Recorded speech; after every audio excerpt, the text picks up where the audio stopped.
Welcome to Beyond Awareness.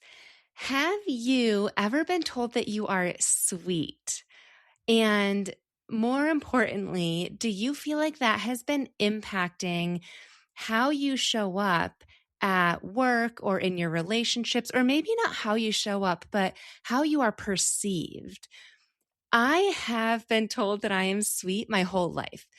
And I hate this nickname, but there have been people in my life that call me Sweet Sam.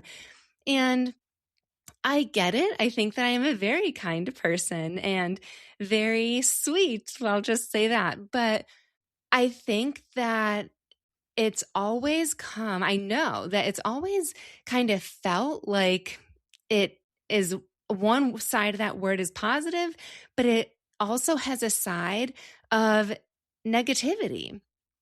I've always kind of felt like the feedback that I've gotten is that, especially in the professional world, is that it comes off as being sweet is not bold enough. Being sweet is not decisive enough. Being sweet is almost like it feels like that person is meek. That person is not taken seriously enough.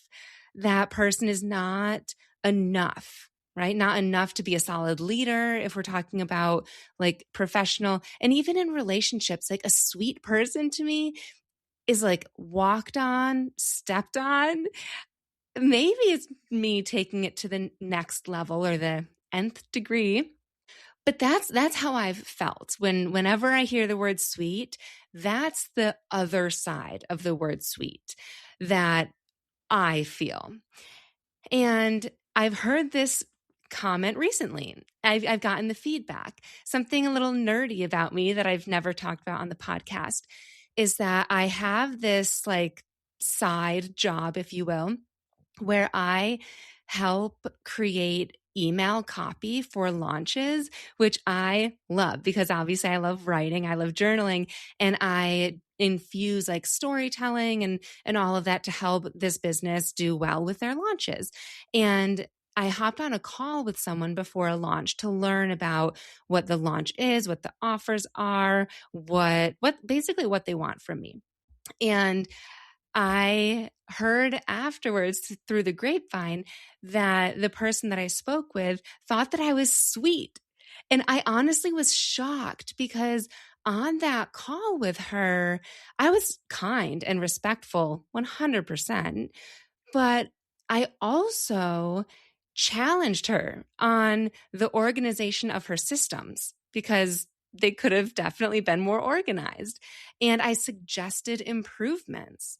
And I asked her questions that made her think like she didn't know them off the top of her head. And she kind of seemed a little bit flustered.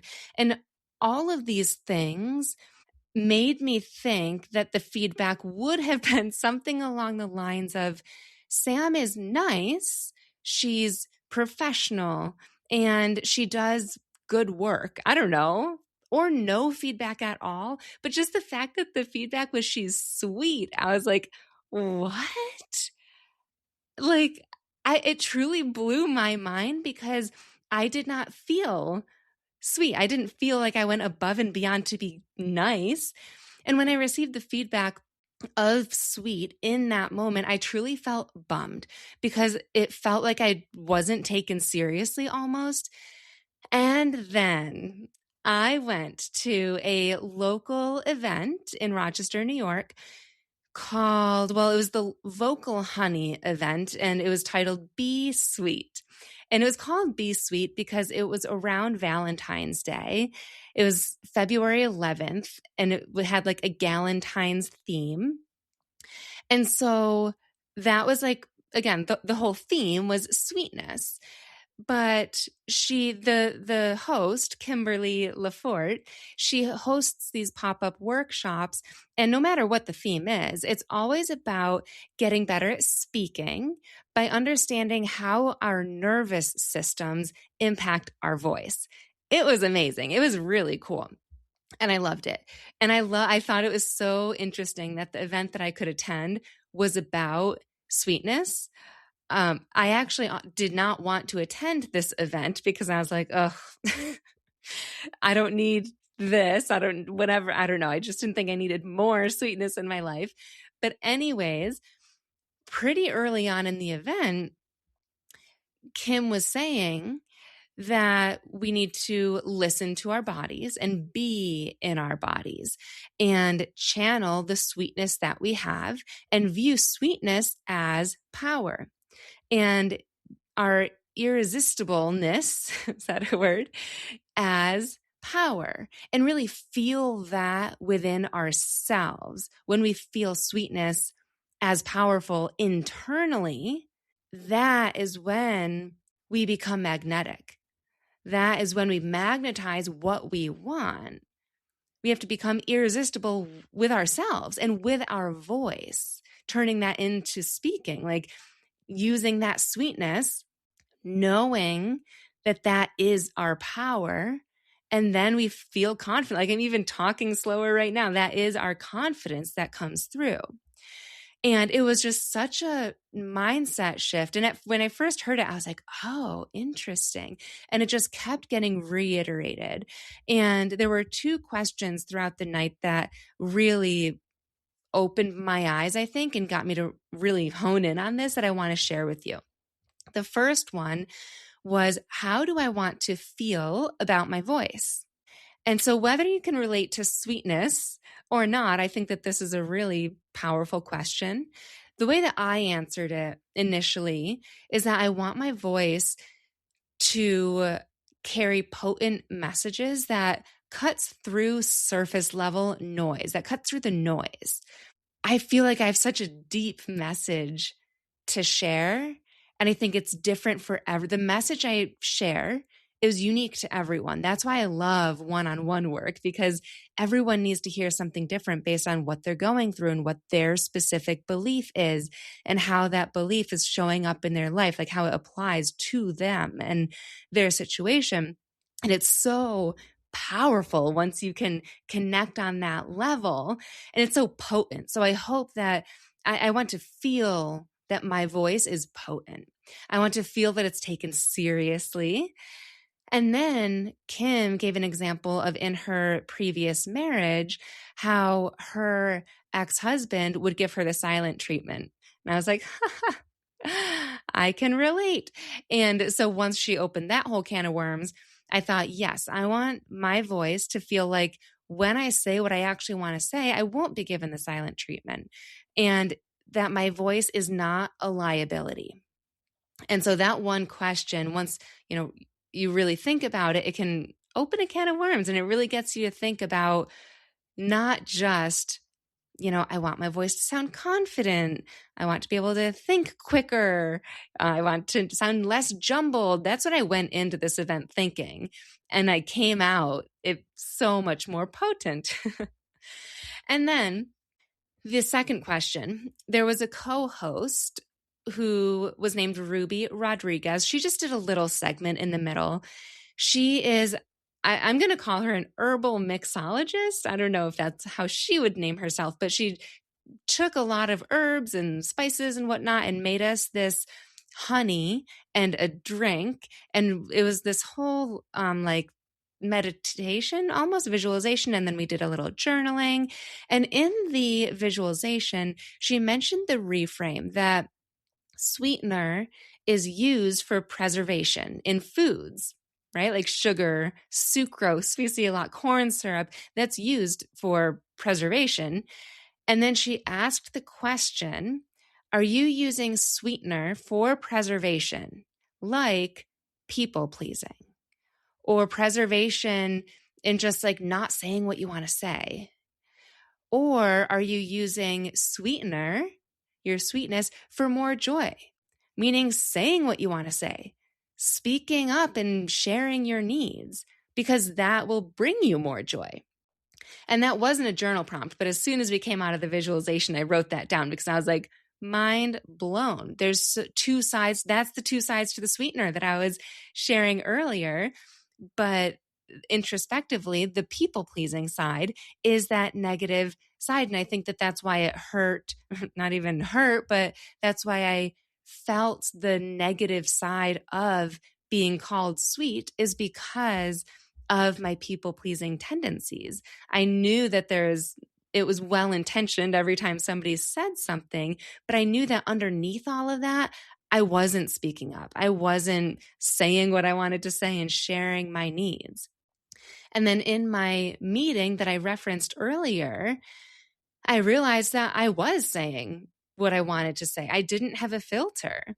And it was because in that moment, I truly needed that information that I was asking for the project. It not only would help me complete the project, but it would help me do it with more joy and ease and less frustration. Because not saying those things and not asking the questions and whatnot would mean bending over backwards after that call to create the spreadsheet myself, right? And to like do more research and other tasks that actually are not my job. That's not what they pay me for. They pay me to write really good copy. And if I didn't speak up, I would be adding hours of work on top.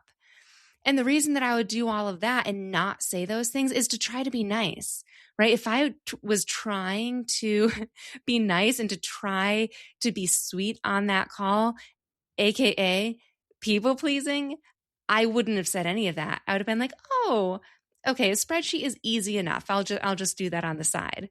But no, instead I spoke up. I said, hey, do you have this? Or can you create something like this? And then she did. And here's the incredible thing is that I realized I was sweet while speaking up for myself. I just love that I had that moment and that feedback before this event because I was able to reflect on this example that I actually spoke up in the meeting and being sweet was the feedback. And so I have that proof that when I speak up, people still view me as sweet, which I still don't know if I love that word, but I've decided that sweetness is my superpower. That even when I say something that I don't believe is sweet, people still sense that from me. And after that little mini journaling session that I did in the middle of the event, they asked us to come up with a mantra. And I wrote down, I am powerfully sweet and direct. And I realized you can be both. It's not like you can only be sweet. And if you're sweet, you can't speak up and you can't be direct. You can be both. And both together, oh my gosh, that's really a skill. Like, how cool is it to be able to ask for what you want and be direct and speak up and still be viewed as, oh my gosh, she is so sweet. Like the more I reflect on it, I'm like, that is truly such a superpower because some people speak up and they're viewed as harsh. Some people never speak up, and that's a whole other podcast episode. And yeah, so anyways, I want to end this episode with a couple thoughts for you. Feel free to journal on them and feel free to journal on those other two questions. But what came up for me is who taught you that sweetness is a bad thing? And also, what does sweetness mean to you? If you can resonate with the stories that I've shared, what is your version of sweet? When someone calls you sweet, yes, it's nice, but what else is it? What is the negative connotation that you have attached to it?